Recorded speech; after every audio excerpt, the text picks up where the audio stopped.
রাজধানীতে গ্যাস সংকট যেন কাটছে না। অনেক পাম্প বন্ধ থাকায় খোলা পাম্পগুলোতে ঘন্টার পর ঘন্টা অপেক্ষা করেও মিলছে না পর্যাপ্ত গ্যাস। এতে চালকদের কমেছে দৈনিক আয়।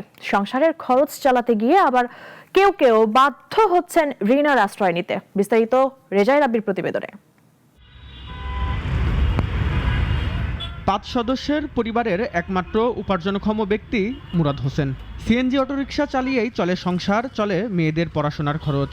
কিন্তু গ্যাস সংকট তার এই আয়ের পথেই তৈরি করেছে বড় বাধা।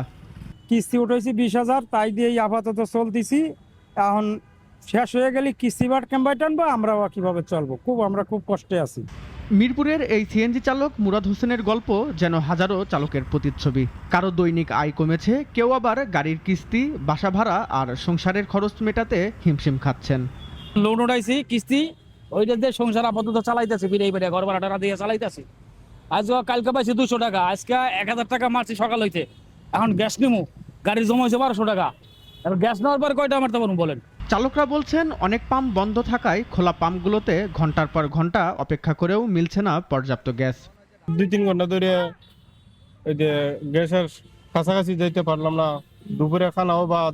প্রতিটা পাম্পে এই অবস্থা, সিরিয়াল বেশি, প্রচুর সিরিয়াল। আপনি 70-80 পেশার, 70-80 পেশার। অধিকাংশ পাম্প বন্ধ। আমরা এত পরিমাণে ভুক্তভোগী, মানে খুবই ঝামেলার মধ্যে আছি ভাই। আমরা ড্রাইভার যারা, আমরা খুবই কষ্টে আছি। তো এর শেষ কোথায়?